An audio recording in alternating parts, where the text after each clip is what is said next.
श्रीनाथ जी का जो मंदिर है उसमें श्रीनाथ जी का एक हस्त, एक हाथ हमेशा ऊपर रहता है, एक कटी प्रदेश पर रहता है, एक ऊपर रहता है। तो किसी ने पूछा कि प्रभु का हाथ हमेशा ऊपर क्यों रहता है? ले जैसे मेले में कोई बच्चा खो जाता है तो पिता जानता है कि मेले में बच्चा तो उसकी तो कद जो है कम है,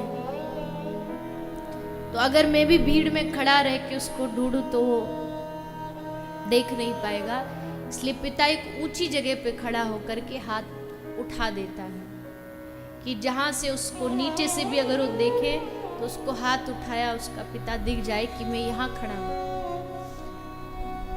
वैसे ही श्रीनाथ जी हाथ उठा के कब से खड़े हैं कि इधर देख, मैं खड़ा हूं तेरे सामने, मेरी ओर देख।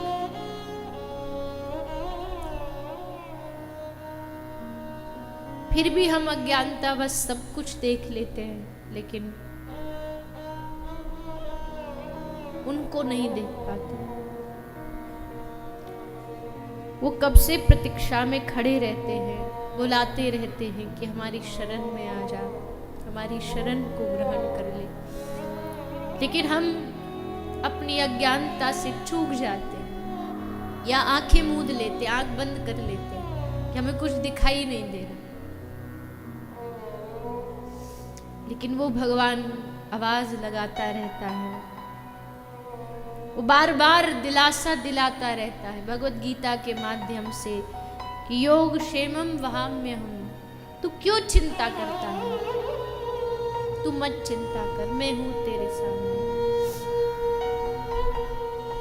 पांडुरंगा, हमारे सनातन धर्म के ठाकुरों को भी तो देखो, हर एक ठाकुर कोई ना कोई संकेत दे रहा है, संदेश दे रहा है। पांडुरंगा दोनों कमर पर हाथ रख के खड़े हैं, मानो भक्त को कह रहे हैं कि तू डर मत, तू मेरे पीछे आके खड़ा हो, मैं खड़ा हूं तेरे सामने।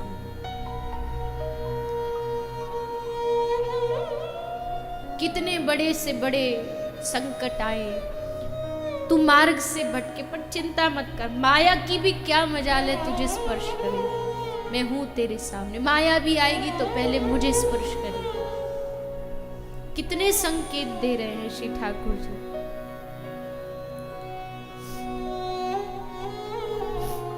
लेकिन हम फिर भी भरोसा नहीं जगा पाते अपने मन में,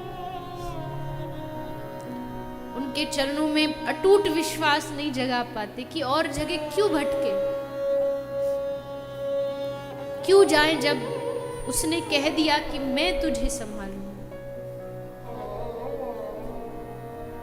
हम यहां तहां लोगों के पास भटकते रहते हैं, उससे मदद मांगी, उससे सहायता मांगी।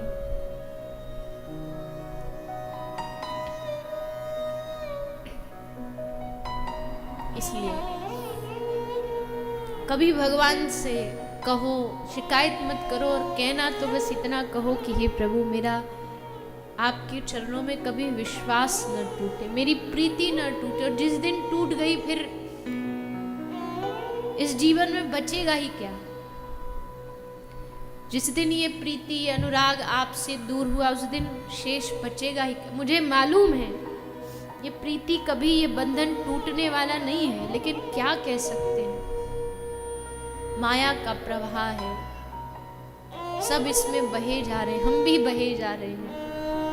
और इस बहाव को अगर कोई रोक सकता है, जो आदमी पानी में बह रहा है वो थोड़ी बच पाएगा, बताइए।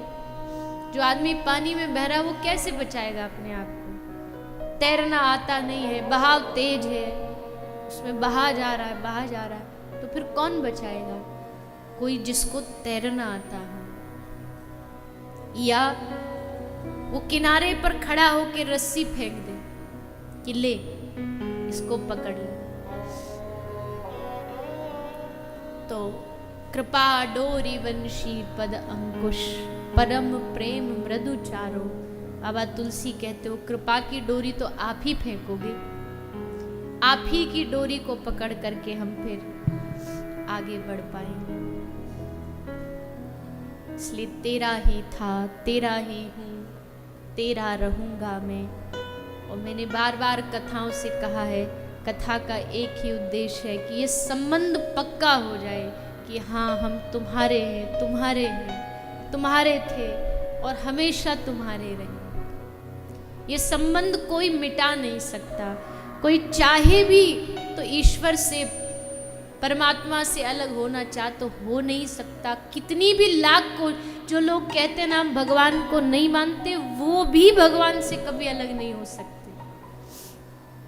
एक आदमी की अंगूठी खो गई, तो अंगूठी खोई तो वो संत के पास गया। उसे लगा महात्मा जी है, कुछ जानते होंगे, तंत्र मंत्र बता देंगे कहाँ है अंगूठी। तो उसने कहा कि आपको तो पता ही होगा मेरी अंगूठी कहाँ है, चोर के पास है कि मेरा कहीं गिर गई है, क्या है। तो संत हंसे। संत ने हंस के कहा हाँ मुझे पता है, मुझे ज्ञान है। तो उस व्यक्ति ने कहा बताओ बताओ कहाँ पे है। संत ने कहा कहीं पर भी हो पर मुझे ज्ञान है, और मुझे जो ज्ञान है वही सच्चा ज्ञान है। तो उस आदमी ने पूछा कि कहाँ, आपको क्या ज्ञान है। तो महात्मा जी ने कहा कि मुझे ये पता है कि अंगूठी जहां भी होगी सोने में होगी। अंगूठी जहां भी होगी सोने में होगी, हो कहीं भी। क्योंकि तू जो पूछ रहा है वो कच्चा ज्ञान है कि कहाँ होगी, किसके पास होगी, पर मुझे सच्चा ज्ञान है। और सच्चा ज्ञान ये है कि वो जहां भी होगी सोने में ही होगी। जेब में होगी तो भी सोने में होगी, कहीं गली में पड़ी होगी तो भी सोने में होगी, किसी के बैग में होगी तो भी सोने में ही होगी। और यही ज्ञान सच्चा ज्ञान है।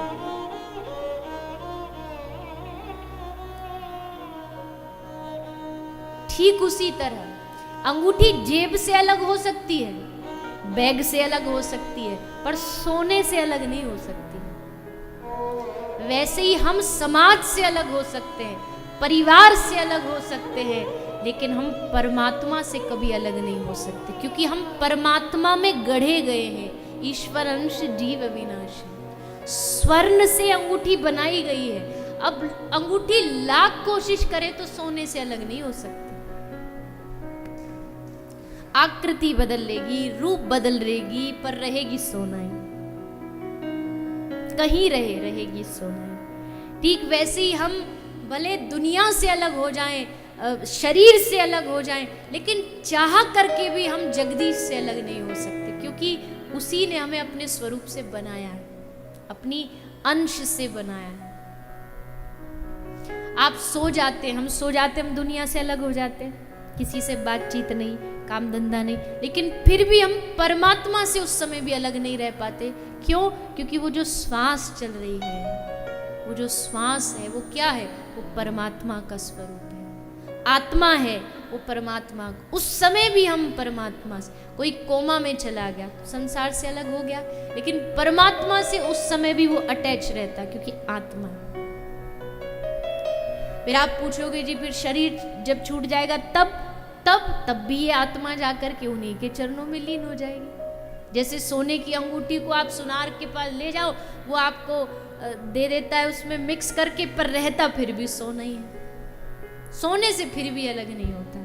तो यही समझ लीजिए, जो जगदीश है वो सोना है और जगत उसकी एक आकृति है। आप सबसे दूर हो सकते हो पर भगवान से नहीं हो सकते। वो कोशिश करके देख लो, सबसे दूर हो जाओ पर प्राण, सब कहते हैं ना अपने रिश्तेदारों से, आप हमारे प्राण हैं। वो तो अच्छा है, ये जो बेचारा प्राण कभी बुरा नहीं मानता, नहीं तो प्राण कहने लग जाएगा अच्छा ये प्राण है तो रख तू इसी को अपने पास, मैं जा रहा हूँ, देखता हूँ कितने प्राण हैं। फिर उसके बाद जब वो असली प्राण चला जाता है ना, तो ये जो शरीर है इसको घर में देख के पत्नी भी कहती है कि अब इसको, परिवार कहता अब इसे लेके जाओ, समय हो गया।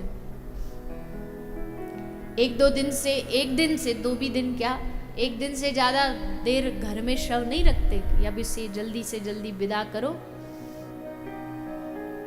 अब कहाँ चले गए वो प्राण? अब भी तो सामने ही पड़े प्राण, पर अब वो प्राण नहीं रहे हैं, क्योंकि जो असली वाले प्राण हैं वो चले गए। और वो असली प्राण ही जो आत्मा है वही परमात्मा है, वही भगवान का अंश है। तो तेरा ही था, तेरा ही हूँ, तेरा रहूंगा मैं।